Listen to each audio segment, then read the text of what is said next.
Early in the morning, Ranu the sparrow was plastering the mud stove in the courtyard, when suddenly her rich neighbor, Gauri the crow, came carrying a box of sweets.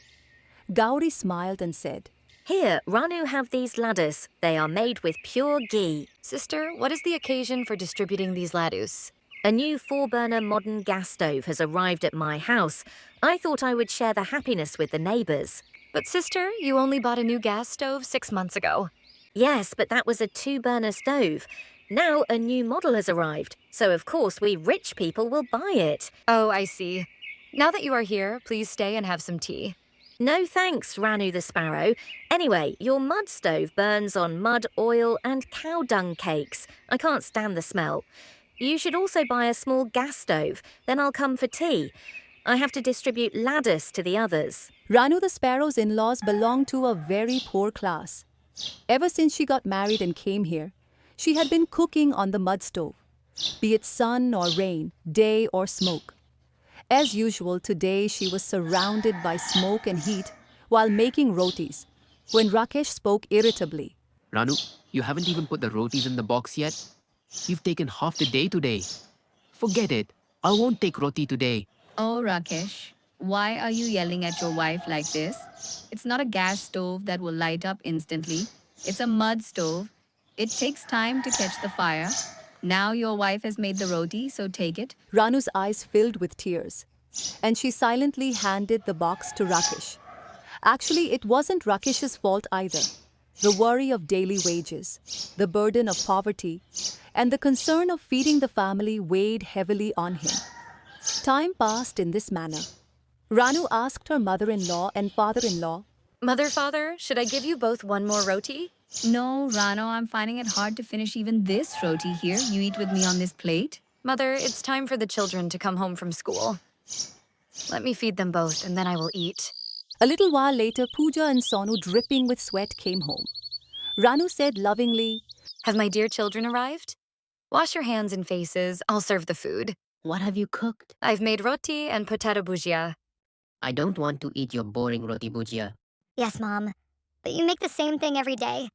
Why don't you ever make something nice? Oh, Pooja, you are my sweet granddaughter. Don't be upset about food like this. Tell me, what do you want to eat?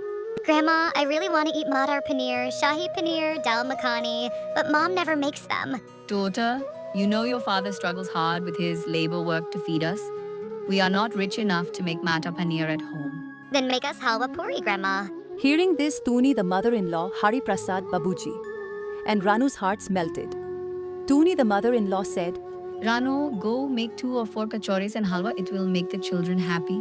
Ranu the sparrow came into the courtyard in the scorching midday sun and started making halwa puri on the stove. After a while, the halwa was ready. Now she started frying the puris.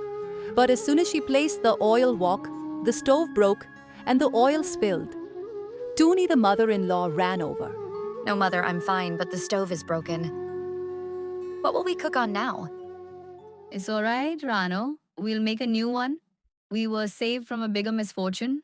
Only the stove broke. Mother, some halwa puri is made. Let me give it to the children, and then I'll go bring mud and wood from the jungle. As she was about to leave, her eyes fell on Gauri the crow's doorway. A poor woman with leprosy was begging for food there, Get lost from here. I have nothing to feed you in my house. and pushed the old woman. The old woman fell down. Rano ran over.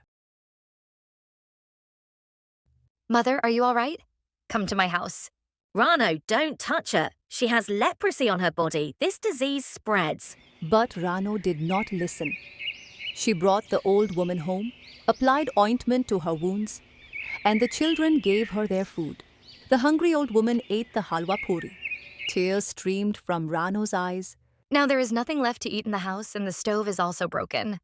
It's all right, Mother. We will go hungry. The old woman took out some clay from her satchel and said, Daughter, I have nothing to repay your kindness, only this clay. Make a stove with it, and it will never break again.